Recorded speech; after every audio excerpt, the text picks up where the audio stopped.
Last week in Millville, Minnesota, round 9 out of 12 in the battle for the AMA 125 Outdoor National Championship. Defending champion Doug Henry came in with a scant 8-point lead over his Honda teammate Steve Lamson. But Lammy would grab the hole shot in moto number 1 and try to scoot away with Henry hot on his tail. These two Red Ryder teammates would battle side by side for the first half of moto number 1. But Doug Henry finally managed to get around Lamson. Henry would pull out to the lead.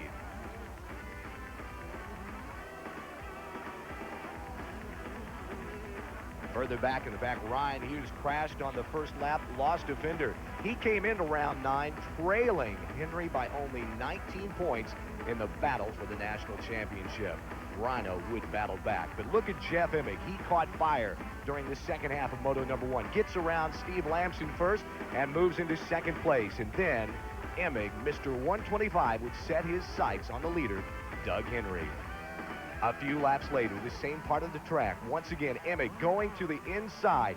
Jeff taking the lead for good, and the checkers. Henry would finish second, with his teammate Steve Lamson coming home third. But Lammy took the hole shot once again in moto number 2. Watch Damon Huffman battling with Doug Henry for the second spot. Huffman would go down. He would manage to get back up and finish 6th in the second moto to take a 5th overall. Henry, meanwhile, tried to chase down his teammate Ryan Hughes, who finished 9th after having that wreck in the first moto. Was in a torrid battle with his Kawasaki teammate James Dobb. Dobb, though, found some problems. He crashed a couple of times. Back up front, Lamson managed to hold off Henry to take the win and the overall to close the battle for the national championship to just 7 points. This week, the battle for the AMA 125 Outdoor National Championship moves to Washougal, Washington, one of the most picturesque places you'll see in all of the world. Hello, everyone. I'm John Kernan, along with Jan Beekes. And Jan, as we saw on the highlights, some bad luck striking Ryan Hughes last week. You know, he's got tangled in a couple of crashes during the last few races, but don't ever count Ryan Hughes out. He always comes back from the back of the pack. He puts 100% into every race that he does, but this will be pivotal for Ryan Hughes if he wants to get back into it. Speaking of pivotal, Jeff Emig injured his right hip and his back in a practice crash. He is not 100%, so he will not race today.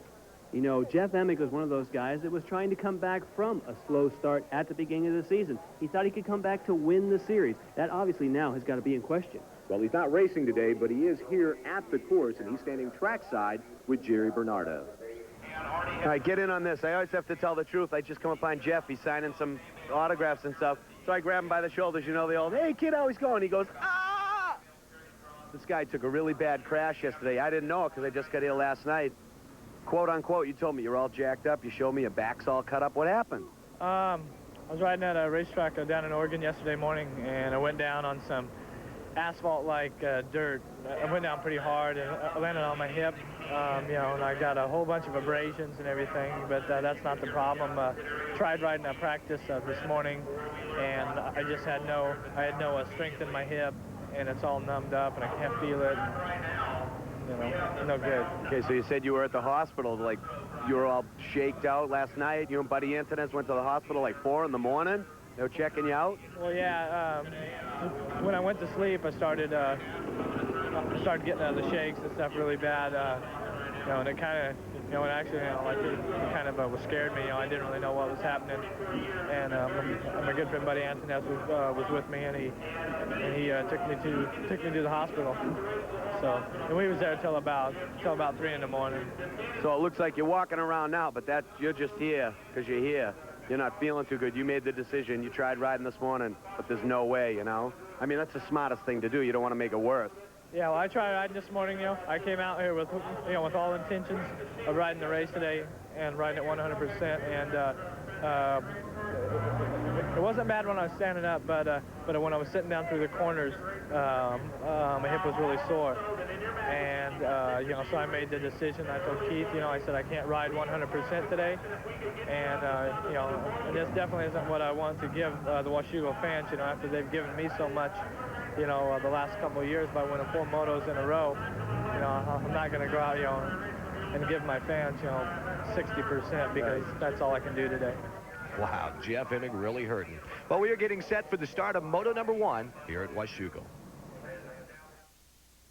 Imagine playing beautiful melodies the moment you touch the keyboard. You'd be the life of the party. Now you can. The revolutionary Play the Piano Overnight by Patty Carlson, the amazing home video course, guarantees you'll play beautiful music the very first time you sit down. The secret is Patty's incredible shortcut method that makes playing any keyboard as simple as dialing a telephone. There's never been anything like it. Even if you've never read music or played a note, you'll be playing beautiful music in just minutes. Children love it. No more lessons and scales. It's fun and easy to play the piano the Patty Carlson way. I enjoyed them a lot because I learned a lot. I had a good time. I didn't know that piano lessons could be so much fun. I said, play the piano overnight? Come on, me? That's ridiculous. But I watched the tape, and the next day I was playing the piano. There were people in my apartment building passing by me. The piano's in the lobby, and they were stopping, and they couldn't believe it was me. From the very first day I saw the first tape, and I played those chords across there, that was beautiful. I knew that this was the easiest way I was going to learn how to play the piano. I always wanted to play the piano before, but it was always a struggle. And with Patty's way, it's easy. Over 200,000 satisfied people purchased the Play the Piano Overnight videotape for $59.95. But wait, for a limited time, you get the videotape, audio cassette, and finger charts, all for the incredible low price of only $19.95. That's a $40 savings, but you must order now. We're so sure you'll play the piano the very first time you sit down that if you're not completely delighted, return it for a full money-back refund, no questions asked. Give the gift of music to yourself, family, and friends. Order today. To order, call 1-800-258-2999. That's 1-800-258-2999. Have your credit card ready or send a check or money order for $19.95 plus $4.95 shipping and handling to this address. Order now and save $40 off the regular price. You'll get to Play the Piano Overnight videotape, audio tape, and fingering cards for just $19.95 for a limited time only. Getting set for the start of Moto number 1 here at Washougal Motocross Park. There's a good look at Doug Henry, who leads the points by 7. Jan, let's take a look at the track.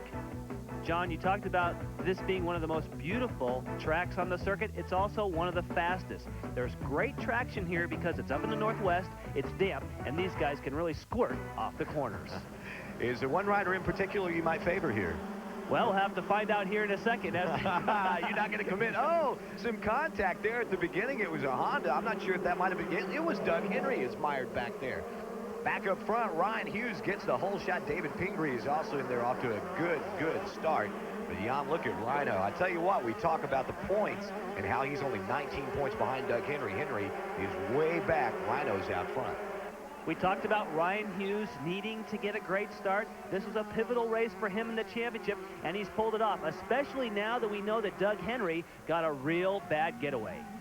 Well, as you look back, you can see Tony Graves. He's out of Oregon. And there you see Ryan's mechanic, Chad Watts, looking on. And, oh, we've got a rider down. It looks like a Kawasaki. And, oh, man, Robbie Raynard, number 33. How many times have we seen that this year? Well, it looked like Michael Brandes on another Kawasaki was involved there as well. But Robbie Raynard really is either up front or, unfortunately, on the deck. Tough day for him. Oh, look at Lammy come through. Yeah, talk about going up front. Lamson was 4th just a little bit ago now. He has moved all the way up into 2nd place, and he's got to be thinking, where's Doug Henry right now? Because he came in here trailing Henry by only 7 points. Well, we're having an opportunity there. We went way back through the field and still did not see Doug Henry. So we'll have to see. This is a circuit where it's damp enough to where, John, you could probably take a couple different lines and he may be able to work his way through. But look at Rhino. He's pulling out a nice lead. And then number 84, Tony Graves, is hanging in there, as well as Pingree. Pingree doing a great job. Remember, he got off to, it looked like on the whole shot, he came out 2nd. Graves got around him, and now he has dropped all the way back to 4th. That's the area where they'll come through. They get the signboards, get the messages. Steve Lamson trying to chase down the Kawasaki of Ryan Hughes. And how often this year have we talked about Ryan Hughes and the great runs he's had? What about Steve Lamson? Throughout most of this year, with the exception of 1 or 2 motos, he's had a consistent year. Well, I have to say, looking at him on the Honda, but looking behind, we usually see 2 Hondas battling, but now we see Tony Graves. You know, he doesn't live far from here. You know, this is right on the Washington-Oregon border. He's from Oregon. Right now he's getting some heat from Pingree. These 2 guys we haven't seen this year too often on our broadcast because we pretty much, obviously with the great racing, have been focusing on the top 5. But right now, these guys are having great performances. Well, you saw Graves look back just a little bit. Now you can see that Ryan Hughes has pulled out to a rather sizable advantage over Steve Lamson. The battle right now is for the 3rd spot. Look, Craig Decker is back in 5th. He is trying to also make a move. And number 45 you saw there in 6th place, Jason McCormick. He's out of Vancouver, Washington. Now, he's really a local guy, so the fans will be going crazy cheering him on. They love to see the Northwest riders go out here and go for it. But what really shows is later in the motos to see how their endurance is. Generally, the guys with the lesser experience can go hard at first, but then they run out of gas towards the end. Once again, we're looking at the battle for the 3rd position. Graves has it. Pingree would like to have it. You look back a little further, there's Craig Decker. But this is the best action out here on the track. And, Jan, I bet they've got 12, 13,000 people out here. And look at David Pingree as he makes that move, simply out-jumps him to move into the 3rd position. David Pingree certainly is on the gas here. We also should remind the viewers that Pingree will be riding for the Pro Circuit Hot Wheels team, which, of course, Rhino rides for and is leading this race. So right now, he wants to show people that, man, when I get on that factory machine next year, I'm going to be even quicker. Well, David Pingree has moved up into 3rd, and this will be his teammate next year. I guess if Rhino's staying with that team next year? Yeah, he's going to stay and concentrate, and he has an opportunity to win the championship this year, but he wants to stay and do it again in 125 next year. Well, we are in the early stages of Moto number 1 here at Washougal, Washington. Steve Lamson is slowly closing the gap on the leader, Ryan Hughes.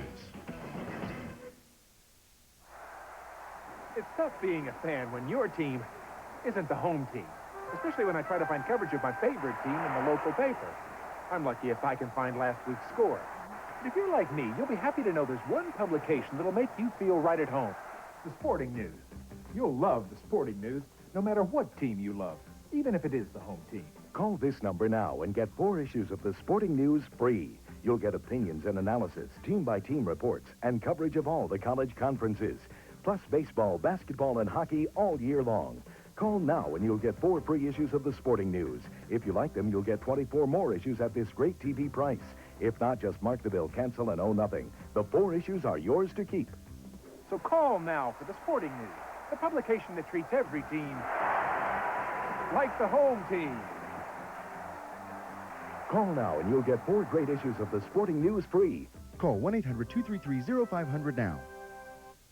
To determine the full effect of motocross, the figure MX is added to horsepower as such, multiplied by RPM, squared by miles per hour, and divided by C, the commonly used representation of the stadium crowd. Of course, those who know sports know there's a simpler but no less accurate expression of motocross, a force best represented as ESPN 2.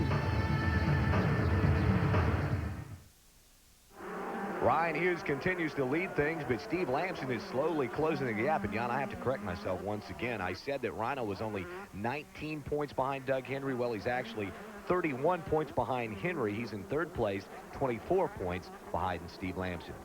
24 points, John, is a lot of points, especially when you see Ryan Hughes and Steve Lamson running this close together. The only way you can make up that kind of gap is by big differences in finishes. Now look at how fast Lamson has caught up to Rhino. I thought he was off to the races, but this thing is turned into a horse race.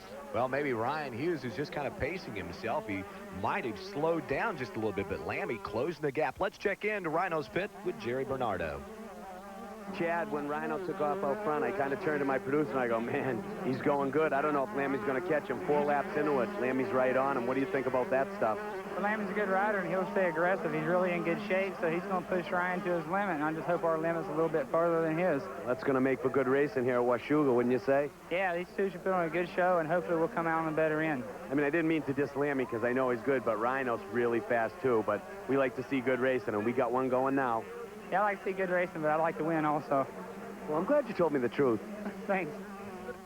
I'm glad he told you the truth, too, Jerry. The truth right now is that Steve Lamson is catching Ryan Hughes, though. He is catching him, and I was taking a look at that uphill section because I'm very interested to see, does the Honda have a little more horsepower than the Kawasaki? Washougal is the kind of place that's fast enough, John, where we might be able to see the difference. The Hondas have had great starts. I wonder if it's traction. I wonder if it's actual horsepower. Right here, let's see who can out-drag each other between Kawasaki and Honda. Well, Ryan Hughes coming down the hill. Lamson with a great jump to the inside, makes up some distance. They'll go back to the right side. Both of them take the same line. And, hey, look at this, John. That's Gosseler. That's Lammy's chief mechanic, and that's Chad Watts. And they're looking at a watch. What do you figure is going on there? John, I think they're trying to figure out who's going to buy the champagne depending on who wins. We've talked about before that a lot of the mechanics wish they were riding, and they're very, very competitive. But on a serious note, they're probably trying to get their watches synchronized because they have to time it to the last second to make sure they know the distance of this 30-minute moto plus 2 laps.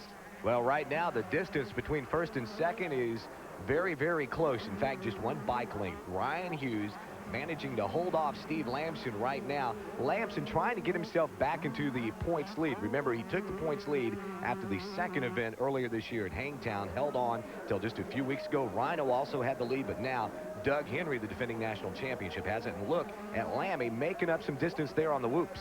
It's interesting to see the 2 different riding styles here. We can see that Lamson doesn't mind the bike slithering underneath him. Let's check in with his chief mechanic, who's with Jerry. Mike, I peeked over and saw that pit board. It said, move Rhino over. What we have here is 2 really fast riders, and if one guy wants it, you're saying he's got to go get it. Yeah, he's gonna have to, I think he's gonna have to budge his way by. Because you know, Rhino likes that hole shot scene. He's out there on the gas, but they're both moving fast. Lammy caught him within 4 laps. Yeah, it's going to be, it's not even halfway through yet, but if he's pressuring Rhino, maybe he can pressure him into making a couple of mistakes. We'll keep ourselves posted. Okay, thanks. Now, we just saw Mike and Chad talking to each other a little while ago. Now he tells his rider, hey, you may have to put a fender on him. Not a fender, but you may have to move him out of the way. It shows that they have a nice little friendly chat, and then they hang out the pit board and say whatever they want to. Well, let's move back to the battle for third. James Dobb on the Kawasaki, following the Suzuki of David Pingree. Pingree looks back, and Dobb takes advantage of it, scoots to the inside, but it's not over yet. Pingree hard on the gas there. Pingree looked over and almost looked like he conceded it. I think maybe he thought the leaders were coming. No, he wouldn't have thought that as high as he's running. And then all of a sudden he realized it was Dobb and he got back on the gas. But for a second he looked over and looked, John, as though he eased up. It looked like he just definitely lost his concentration there going into that turn. Dobb got around him momentarily, but Pingree doing a great job to retake that position. And look, there's Damon Huffman. He has also moved up into this battle. And Huffman riding in 5th position. This is 3rd, 4th, and 5th. And from this shot here, you get a great look at the crowd. They are lined up all around this track. This is a great spectator circuit because you can see all the way around this track. And these guys right now are putting on a great show. What you're seeing is 2 nearly factory rides followed by a real factory Suzuki. So these 2 guys who are going to be moving teams for next year, Pingree and also Dobb, they're moving to different teams. They're putting on a great show. Now, Dobbs moving over to Honda of Troy, right? So that's right. Changing brands and everything. Well, same thing with Pingree, because, of course, he will be taking over in the Pro Circuit Hot Wheels as we see these 2 side by side. Oh, they're on the whoops, and it looks like Dobb takes the inside as he moves into the 3rd position. Pingree went on that middle line as they came through the whoops. Dobb on the inside. He takes over 3rd, and now Pingree has to worry about the Suzuki of Damon Huffman, the factory Suzuki, that is. The interesting thing is that James Dobb obviously wants to make sure he beats Pingree. Knowing that Pingree is coming to the Hot Wheels Pro Circuit team, he says, man, I'm going to show them that I really should have been the guy who was staying here. Well, Pingree has dropped back now to 5th position as Damon Huffman has gotten around him. And we're nearing the midway point of Moto number 1. Ryan Hughes continues to be your leader. He's followed by Lammy. Would you play golf with this broken club? It could make you a better golfer than you ever dreamt possible. Hi, I'm Al Geiberger, and I found an amazing golf club that can help you hit them longer and straighter. It's called the Medicus. This unique hinged club monitors and grooves your entire swing. Come back too fast or use the wrong angle, and the Medicus breaks down to let you know it. Swing correctly, and it works just like an ordinary club. Use it in your backyard, take it to the driving range, even use it on the golf course. Medicus forces your club head into the right position. It'll take strokes off of your game, and I promise you it'll improve your swing and you'll hit it further. Medicus is yours for 3 easy payments of only $33. And if you call now, we'll send you this Medicus instructional video free. It's guaranteed to work for you, so order your Medicus today. To order Medicus, call 1-800-652-0101 for only 3 easy payments of $33 plus $7.50 shipping and handling. Call 1-800-652-0101.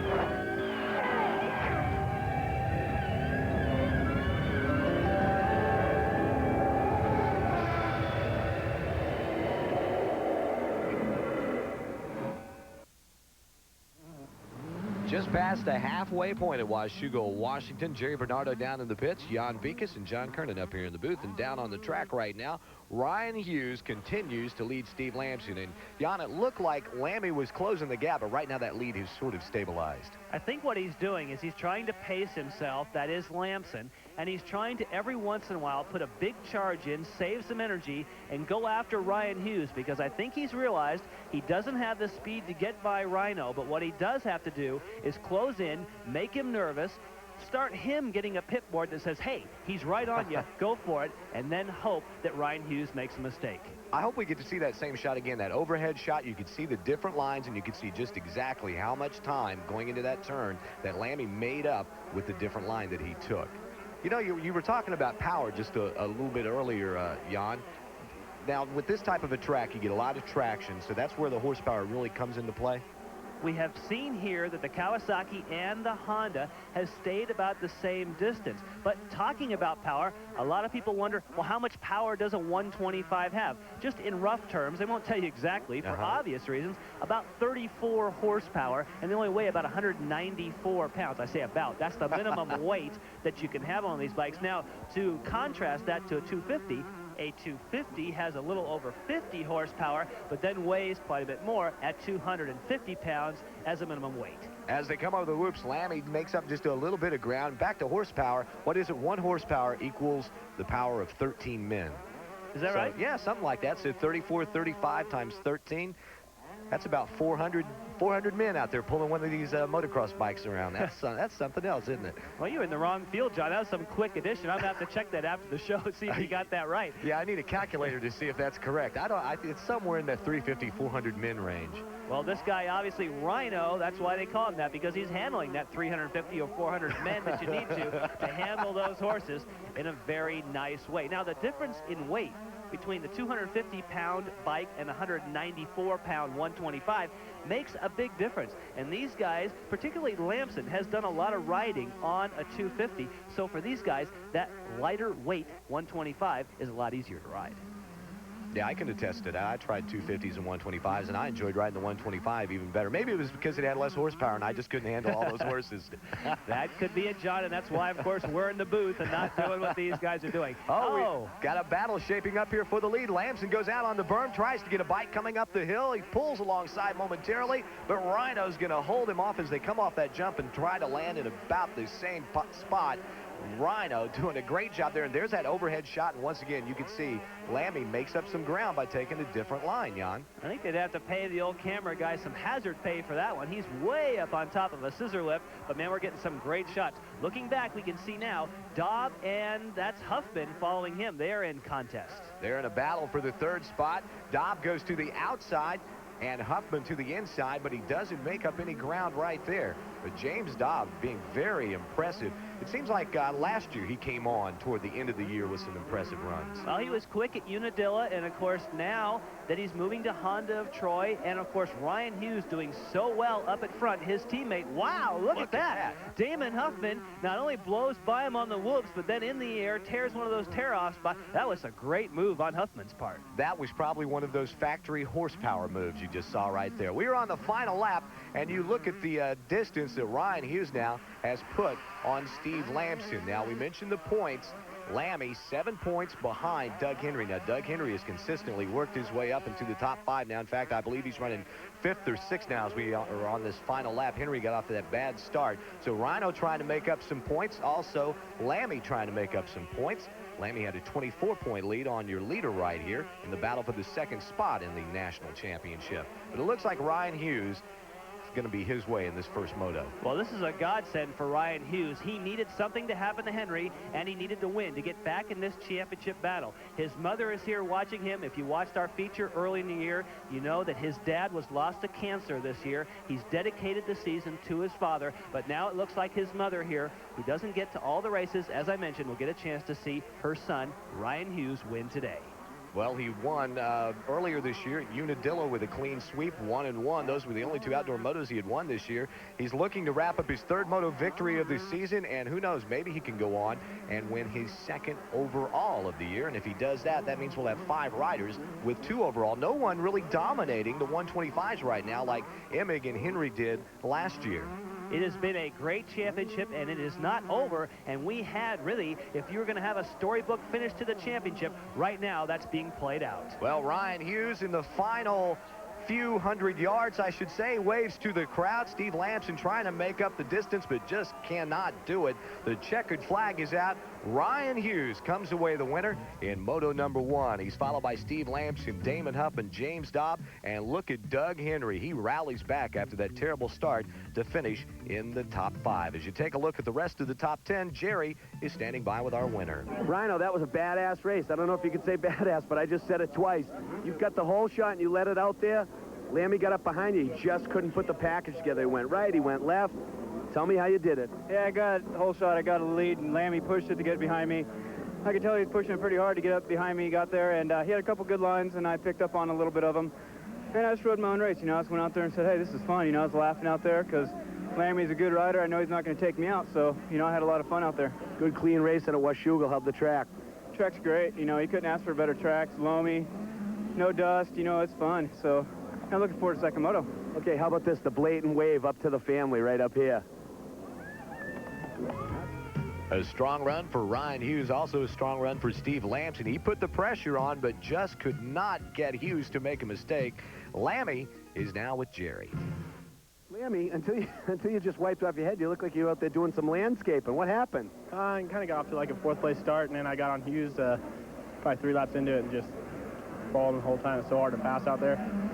A couple of times I got up right beside him, but I couldn't make the move. It had been a little too hairy. No, up there right coming over the tower was when you get the closest, but then it spread back out over there. So this is kind of like a one-line track, or he was just riding fast. You guys both, I mean, the pace for the two guys, once you got up to him, it was psycho. Yeah, the pace was fast. I mean, really fast. And, you know, it's hard to get out of that, you know, one groove to make a pass, and there's a couple places you could, and Ryan was riding a good race, so it was hard for me to, you know, put a little bit of time on him and, you know, get by him. Okay, what do you think about the second moto, a little like a prediction thing? If you can get off the gate, what if he's behind you in the same position? He'll be doing the same thing I was. Talking to me yeah, second. Hopefully. Thanks, Lammy. Thanks. Thank you, Jerry Bernardo. Well, there's a good look at Mike Goslar, who's cleaning up Steve Lamson's bike, getting it ready for Moto number 2, which begins right after this. Imagine your favorite NFL team drafting the fiercest competitor ever. Warner Brothers' Tasmanian Devil. He's about to score for your team with these exciting new Taz in the NFL watches. There's one for each and every team, both NFC and AFC, even the brand new Charlotte Panthers.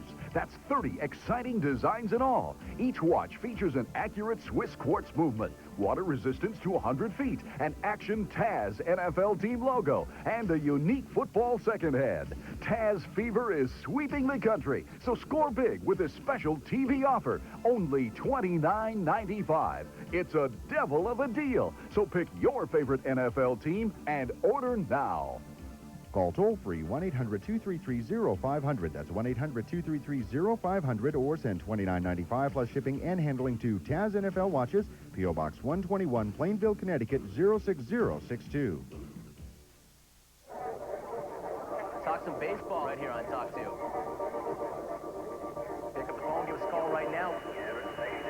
First stop, Indiana. Bob, you're on Talk 2. Roby, you're God here in Indiana. Thanks, Bobby. Keep moving. California. Yo, Roby. What's up, Nick? You're a brick. Man, you got shoelaces in your mouth. Couldn't miss that on Talk 2. What was that? Jim Rome on Talk 2, live every weeknight at 10:30 on ESPN2.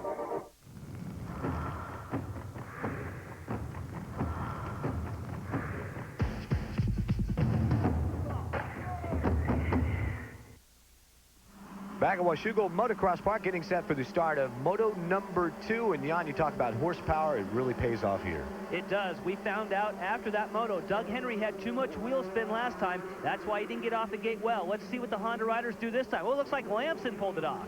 Oh, and there's trouble right there in turn number 1 as you see a rider down on a Suzuki. There's a Kawasaki, picks up the wheel. Hey, get that off of there. Number 994, that's Sean Hyland out of Medford, Oregon. And look up front, Doug Henry, followed by his teammate Steve Lamson. And you talked about he got off to a bad start in Moto number 1, but man, what a great start here. Well, Doug Henry has moved into the lead because it looked as though Lamson got the whole shot. But look, Lamson's coming back now. They've already traded positions, and we're not even halfway around the first lap. Oh, on the inside, but Henry closes the door. He swings out wide to take that right-hand turn, and you saw Lammy getting on the brakes hard to keep from running into the rear wheel of Doug Henry.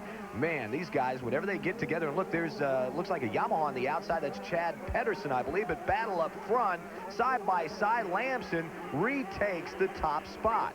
These guys have a lot of respect for each other. They ride like teammates. They know how talented each other is, and they always give each other room. But we'll have to say that Chad Pedersen really getting off to a strong start. He's done that in a couple other motos this year. He's on the DGY Yamaha, got a lot of talent, but tends to kind of run out of steam towards the end of the motos. Yeah, normally you see the battle up front, and you'll see that white Yamaha come in the 125. You think of Jeff Emme. Well, if you're just joining us, Jeff injured in a crash during practice away from this track, and he's not 100%, so he has chosen to sit this event out.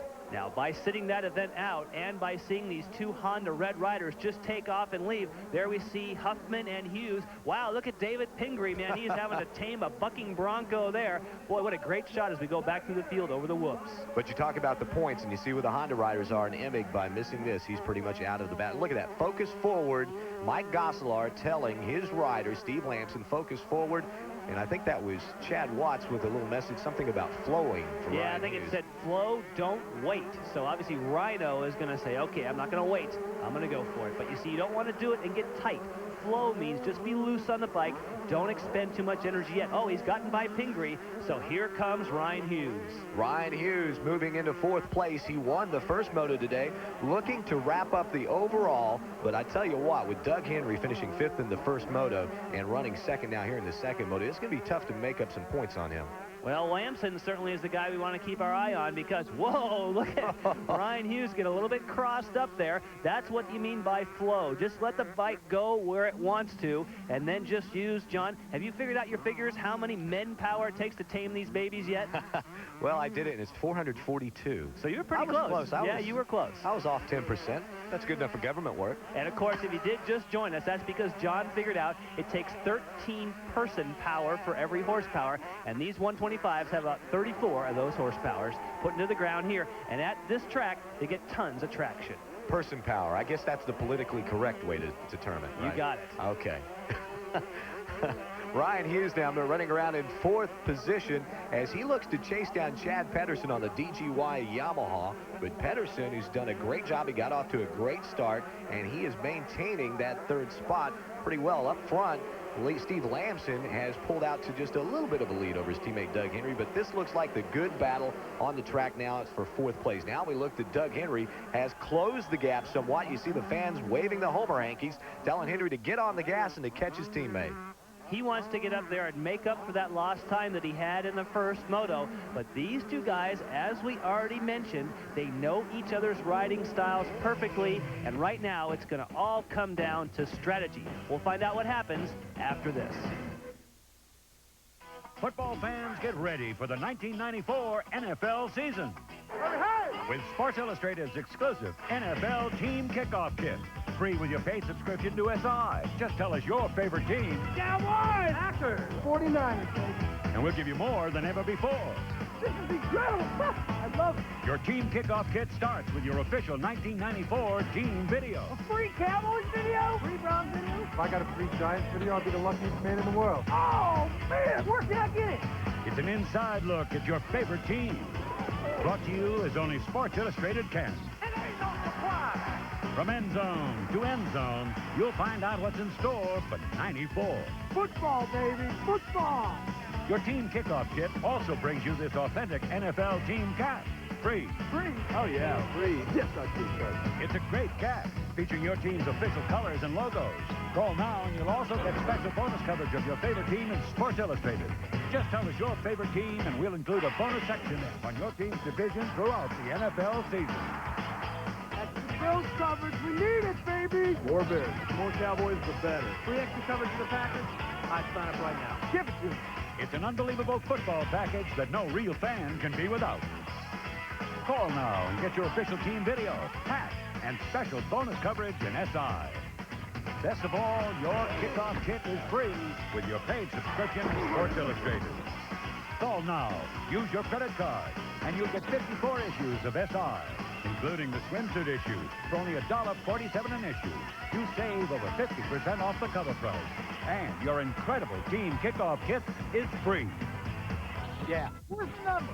From preseason to the Super Bowl, you'll really have your team covered in '94 with Sports Illustrated's amazing kickoff kit. Nobody gets you into football like Sports Illustrated. Get into it. Back at Washougal Motocross Park, Washougal, Washington. Jerry Bernardo down in the pits.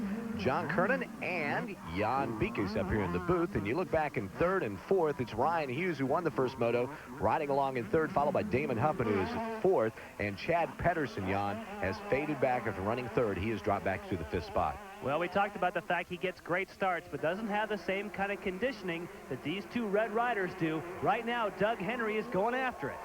Doug Henry going to the outside, tries to sweep underneath Steve Lamson, but they have to gear down, get on the brakes right here for that hard right-hand turn, and Steve Lamson is able to hold on to this top spot, but Doug Henry is trying to make his move. Let's check into his pits.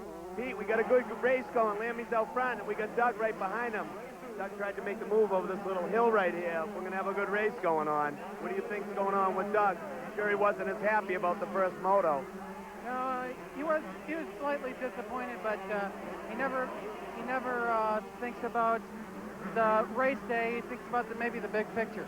But what's going on right now is he's going to try to have to pass Lamson because Ryan Hughes is coming, and he's got to get some time on Steve in order for Hughes maybe not to catch up. You know what's on number 22's mind, don't you? Oh yeah, what's on everybody else's mind is first for the day and the #1 plate. We'd like to keep that thing. Well, Jan, the last time a rider kept that #1 plate, 86-87, Mickey Diamond of Yorba Linda, California, and guess what? It was on a Honda. It looks as though Doug Henry, the way he's riding this year and the way he's riding in this race, he may in fact get to keep that #1 plate. But I'll tell you what, number 22, just like they were talking about, Ryan Hughes has got different ideas. Yeah, but he's slowly running out of time. Counting the moto that they're in right now, only 5 remaining to be run in the year, and Rhino 31 points behind Doug Henry. That's a lot of points to make up. Well, he was that many behind coming into this moto, but remember, he made up a large portion of that by finishing well ahead of Doug Henry, so right now he needs to chase him down. Well, Ryan Hughes, of course, won the very first moto. That means he got 25 points. Doug Henry finished. Oh, and now look at Steve Lamson, the leader, crashes hard, and Doug Henry just gets around. My goodness. And that's in a very, very dangerous part of the track. Look at it, the chest protector. Steve Lamson is hurt, Jan, and he's waving at the flag operator, the corner worker, and look, he's on the wrong side of the track. What's happening, unfortunately, is that he's on there. Oh, Robbie Raynard comes over. Man, this has got a lot worse now. Robbie Raynard looks like he's hurt as well. Let's hope now they get the flagger over on the side that he should be. The flagger should always be on the opposite side, telling the riders, remember, this is totally blind to every rider that's coming over the top of that hill. Let's hope that none of these riders are seriously injured. Look at Lamson. He's going up to try and tell these turn workers, these flaggers, what they need to do to get this situation cleared up. Well, they're going to get Lamson's bike off. Let's look at it again. You can see he just washed out, got sideways, and crashed. He crashed big time, but he does not look as though he took a huge tumble here. He looks like he's okay, but then look here. Robbie Raynard comes down, it's blind. He has no chance whatsoever, and look at the bike land on him. That has got to hurt, and let's hope that the volunteer who came in here to try and get that bike over to the side is okay. I will have to say that the promoters and the AMA are responsible for these flaggers. That was a mistake. They're going to have to look at that seriously and make sure they have some better help in the future. He should have stayed on the side he was on to begin with and pushed the traffic on the other side. Man, that's an unfortunate incident. And Lamson's bike looked like, I mean, it took a vicious hit from Robbie Raynard's. It's probably, it may be out of the race. And there's a look at Robbie Raynard. He pulls in. He's talking over with his dad. They're bending some levers back into position. And looks like, well, he's going to attempt to go on. But, man, I bet he's got to be sore with that bike landing on top of him the way it did, That is one of those things you just never would think would happen. And that's how you can really get hurt in a fluke incident on a blind area of the track. And it can also, well, it can change the whole complexion of this championship, huh? As Doug Henry has now moved into the lead of Moto #2.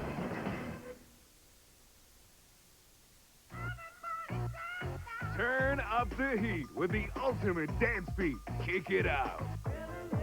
Radical and Quality bring you North America's largest selling dance collection, Dance Mix USA. Let's talk about sex, baby. Let's talk about you and me. Over 70 minutes of non-stop dance energy. Hold me, baby. Drive me crazy. Touch me all night long. Everybody. Get Dance Mix USA through this awesome TV offer. Cassette $14.99, CD $19.99. This is one massive collection, so you better call now. Use your credit card and get a bonus cassette with even more bass-kicking beats. Order Dance Mix USA now. Call 1-800-652-0101. That's 1-800-652-0101. The lions have honed in on the gazelle. Now begins nature's oldest game. Running at full speed, the hunter and the hunted zigzag across the plain in a frenzied race for life. The lion gets close enough to get a paw on the gazelle, but our agile friend, with a final burst of speed, eludes his captor. This time, Doug Flutie leads the Calgary Stampeders against the Las Vegas Posse, Friday on ESPN2. Back at Washougal Motocross Park, Doug Henry is leading things, but his teammate Steve Lamson, who was involved in that crash, and Robbie Raynard came along, just almost destroyed both bikes, you could say, Jan. They're not up to speed. Both riders trying valiantly to make some laps out here and to finish as highly as they can. But right now, Doug Henry is the leader. He's also the points leader, and look at Ryan Hughes. Ryan Hughes could make a big move in the points right now. Well, what he has to do, because he has already picked up a lot of points, he knows he has to finish ahead of Doug Henry to close that championship gap. And right now, he has closed a huge distance, and he's going for the inside move. All right, Hughes, maybe a little bump there on Doug Henry. He moves into the lead. Rhino taking advantage of Henry slipping a little bit. I don't want to say he bumped him, but man, Rhino was there to take advantage whenever Henry got out. He got right into him. Maybe a little bit of contact there, Jan. But Damon Huffman is also closing in. We've got a great three-way battle for the top spot. Let's look at this one more time. Ryan Hughes decides he's going to go for it. He goes right up the inside. He has position. A perfect pass. They got very close. I'm not sure if they did actually touch. One thing we know for sure, Doug Henry was pushed off of his line, and the aggressive Ryan Hughes comes through. That's the kind of moves you have to make when you're trying to catch up, and Doug Henry needed to let him through to make sure they didn't tangle and fall and throw away more championship points. You want a little more math here in the championship hunt and what that pass right there means? All right, John. If they finish? Okay. After the first moto, Rhino had cut the lead for Henry down to 22 points. That's worth 3 points right there. So now, if we would finish this way, he would only be 19 points out with 2 events remaining, and that's within striking distance. Definitely. This is the kind of pivotal race we talked about on our opening that Ryan Hughes had to have. Wow, now there is a great, that is a great camera shot, and these guys are obviously right on the very, very edge of the track. And man, they got to be careful because these bikes can get away, and we already saw what happened there on some of these blind sections of the track. It can be dangerous. It can be very dangerous. Spectators have to really keep an eye out here, and there are a lot of them here. There must be more than 12,000 people lined around here. They really like motocross. I think a lot of them were very disappointed that Jeff Emig did not run here since he had won the last 4 motos in a row. Of course, Jeff is sore, and you don't want to do anything to aggravate injuries, because if you aggravate an injury, it's not going to heal as quickly. So I think he's doing the smart thing by pulling out. Speaking of sore, each one of these guys, I guarantee you right now, is sore. And Jeff Emig was more than sore. He was really having tremendous pain after those injuries. But we should talk about, look, Huffman seems to have come through. He seems to have got on the gas and outpowered Doug Henry for second. That's happened on the whoop section as Huffman comes along. It looked like he swept under Henry out of the turn. Now Henry trying to go along the outside. But will it work for him? They kind of get together a little bit, kind of rub elbows, but Huffman holds on to that second spot. Henry, I tell you what, Jan, it looks like he's got the faster bike. It's just getting the line to get around Damon Huffman right now.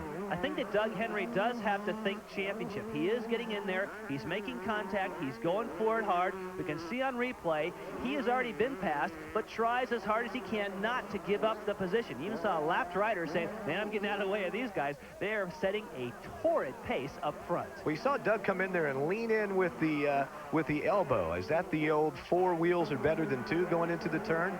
Well, I think what happens is you put yourself in jeopardy because if one guy goes down, you're both going down. But the one thing we had to talk about, and we need to keep in mind, Doug Henry is a smart rider. He knows he has the championship lead. He has to go for it. He doesn't want to let these guys muscle him around. But when it comes down to it, he's got to back off just a little. And these two guys, well, Huffman's pretty much out of the championship, but Ryan Hughes is not. Well, Huffman trying the outside, going off the berm to get a bite. He doesn't. How important toward the championship was that pass that Huffman put on Doug Henry? Now it's only 17-point lead in front of, I'm talking about Ryan Hughes is only 17 points behind Doug Henry. So every position out there on the track this late in the season, very, very important. Rhino trying to hold on to the lead. This is a great battle as we've got 3 bikes here after the midway point of Moto number 2, all battling for the lead. And you know, Jan, that's the way it's been just about every week this year on the 125 series. Just some The great 125 racing. has really been the highlight of every racetrack that we have gone to. The 250s have had a couple of good races, but really the 125, every single time we've had these great battles. We should also mention, when we talk about these points tallies, we are tallying them as though it were to finish now. Anything can happen. We have a long way to go here, and the way these guys mix it up, you've got no idea what could happen in the championship. It's as they are running at this moment. But as they are running at this moment, you look at Doug Henry, has kind of fallen back just a little bit. But up front, the battle is just now heating up as Huffman has closed the gap. They'll come up the hill over that slight jump. Huffman closing the gap on Ryan Hughes. He will try to the inside here. They'll come over some of these whoop sections, but Rhino is able to hold him off as they go down into that left-hander once again to the right. And you see Doug Henry also close the gap there. But look at Damon Huffman. He gets a bite coming off of that turn. He sweeps around into the top spot. Ryan Hughes is relegated back to the second, but he tries to come along the inside. There you see the tearaway. Damon Huffman taking the tearaway off momentarily. That sounded pretty cool. But right now, he is in the lead, and look at Ryan Hughes, Jan. He is really getting on the gas. On replay, we can see what happened. Huffman goes up the inside, gets a great drive off the previous corner, just like you said, John. Then Ryan Hughes tries to double back, but can't at the moment pull that one off. Well, Damon Huffman has become a different leader. I think that's the 4th different leader that we've had in Moto number 2. Of course, Lammy was leading when he crashed. And, oh, look at the back end washout on Huffman. But Huffman a leader, Ryan Hughes leader, and Doug Henry has also led here in Moto number 2. Some great, great competition. And Doug Henry, Jan, you say he has to be thinking points. He's in 3rd right now. He's in a good spot to try and hang on to that. We'll be right back. This free video shows you how Bowflex lets you outperform Nordic Flex and SoloFlex. Call for yours right now. You need to see this free video. Bowflex lets me perform the strength aerobic workout I want in 20 minutes. It's quick, it's easy, and it makes my body feel incredible. There's simply nothing else like it. You can change the amount of weight you're using by adding more power rods. The cable pulley system accommodates 64 different exercises. It's even backed by a lifetime warranty. If you're like me, and at first you looked at machines like SoloFlex and Nordic Flex, you've got to see what Bowflex can do for you. It simply produces results. Call right now for this free 15-minute video. It will show you exactly how Bowflex will let you outperform SoloFlex and Nordic Flex. You'll be surprised at how effective Bowflex really is. If you want to see the easiest, most effective way of exercising at home, you need to see this video. It's absolutely free, so call for yours right now.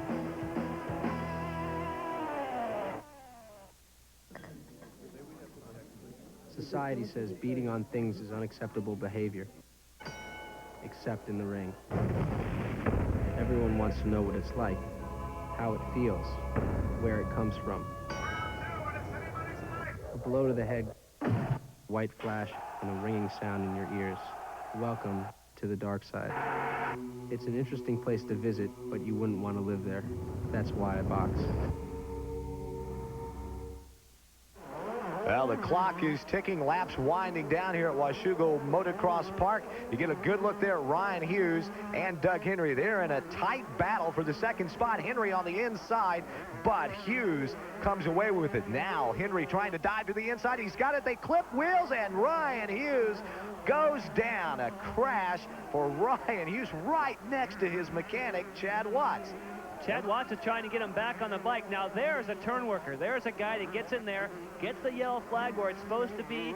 Rhino's got to start that baby up. Let's see how many people have gone by him. There goes his teammate, James Dobb. He's by. He's lost quite a few positions. Hopefully all those levers and everything are where they're supposed to be. On replay, wow, Doug Henry left him no room whatsoever. We saw those two guys get close earlier in the moto, but the difference was that Rhino had no place to go when that door got slammed. Man, I can't believe Doug Henry would do. I don't think that can't be on purpose. He's in a championship hunt. I think they were just going for the same real estate. Henry was in front of him. Maybe he did cut him off. The big point of that was that there was no place for Rhino to go. Earlier when they got close, Rhino at least gave Henry a place to get out of it. He pushed him high, but at least he didn't crash. Now, speaking of crashing, we just saw Steve Lamson in the picture. He is really slowed down, trying to complete as many laps as possible. Well, we'll check in about that crash. Jerry Bernardo is with Pete Steinbrecher. Well, Pete, you never know what's going to happen. We just saw a little bit of, not like, I'm not saying blatant, but there was some serious bar banging. Well, I don't know if you guys saw it, but like the second or third lap into the race, he shoved him out here, and that's what these guys do. They kind of pay each other back, and I think Hughes was due for that one. Well, that one was close anyhow, even if it was blatant or not. That's called going for it, and obviously Ryan lost out on that one because he went down hard right in front of the mechanics. But now Doug's going to be sitting pretty up a little further. Well, yeah, he will be, but also when you make a move like that, you gamble yourself. So it's not like Doug was for sure thing that he's going to go around him and take somebody out. So Henry gambled, and it went in his favor. So we'll see if he can stand two wheels the rest of the race. So I was wrong, huh? Payback time. Well, when your own mechanic says, and speaking of Honda riders, looks like we did see Lamson try a few laps, but now that bike's damaged, and he's gone off to the side. Getting back to that earlier incident, when he said it was a payback, we should say in Doug Henry's defense that he was ahead, and the rider ahead does have the right of way. He's just decided to take a blocking line, but that didn't give the kind of common courtesy you would to a normal rider, but obviously, like we said, he wanted to pay back Ryan Hughes for an earlier bump. Up the hill, Doug Henry, a little bit of that Honda horsepower, getting past Damon Huffman. He takes over the lead, and Jan, maybe the Hondas do produce just a little bit more horsepower than these other bikes. He's certainly got some great traction there, but the way you can tell is on a long straight up a hill like that, it looks like what we were talking about earlier certainly helped for the case of the #1 bike of Doug Henry. On replay, let's see if it was just power or if it was a better drive off the previous corner. It's kind of hard to tell, but we can certainly see that Damon Huffman could do nothing about that move. I think it was power because you saw Doug Henry had a lot more momentum coming up the top of the hill. The rear wheel got off the ground while Damon Huffman's rear wheel pretty much stayed put. But it looks like Doug Henry is focusing in on winning the second moto. Damon Huffman is second. Hughes has gotten up. He's in third. This programming is brought to you in part by fees paid by your local cable company.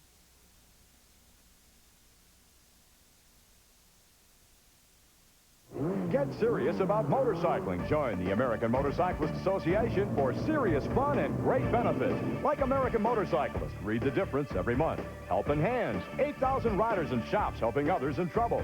Trip routing and motorcycle rental. Guaranteed lowest rates on non-motorcycle travel. Great savings on insurance. Government relations experts fighting for your right to ride, and a whole lot more. For serious motorcycle fun, call 1-800-AMA-JOIN. That's 1-800-AMA-JOIN. Hi, I'm Jimmy Houston from ESPN's Jimmy Houston Outdoors. Every week we show you the beauty of our environment, but let's remember to preserve and protect the only earth that we've got. You can make a world of difference.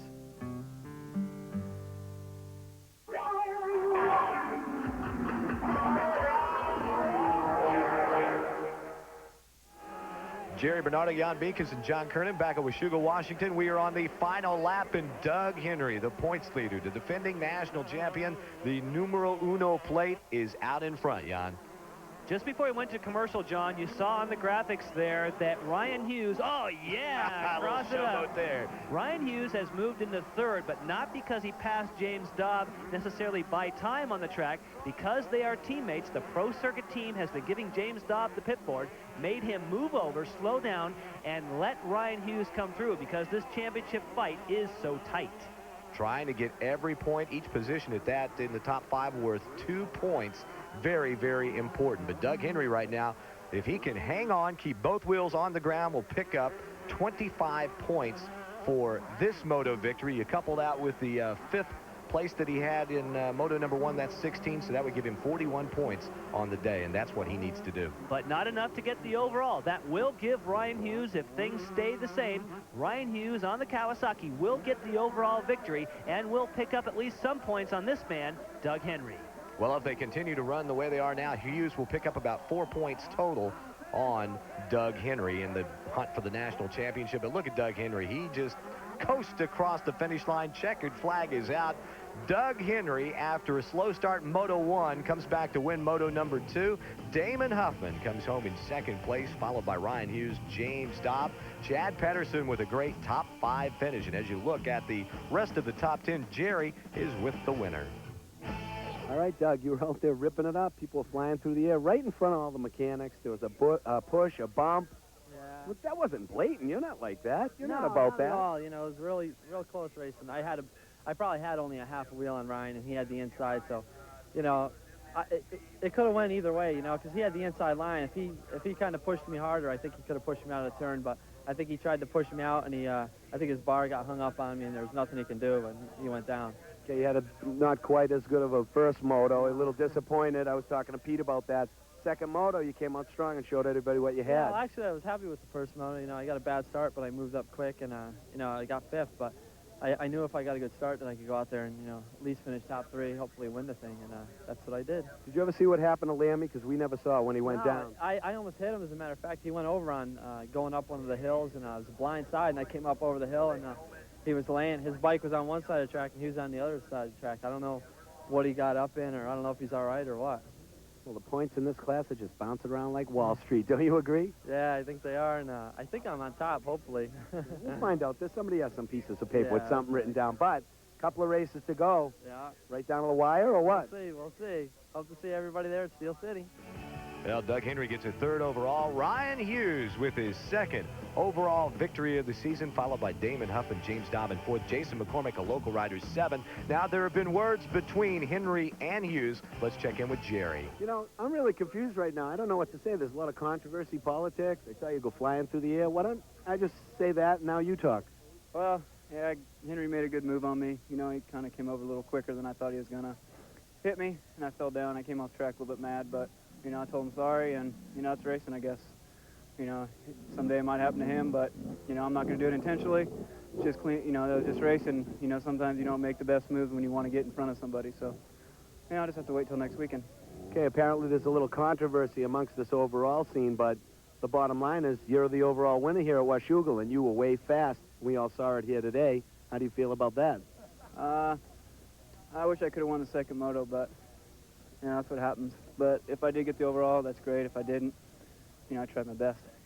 Sure you two guys don't want to arm wrestle right now over that little Dixie there? That's okay.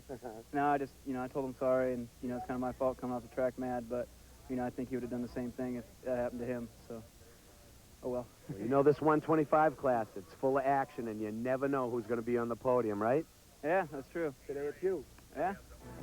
Well, in the battle for the national championship, Hughes still in 3rd. He is 27 points behind Doug Henry, but look, he has really closed the gap on 2nd place. Steve Lamson trailing him by only 1, Jan.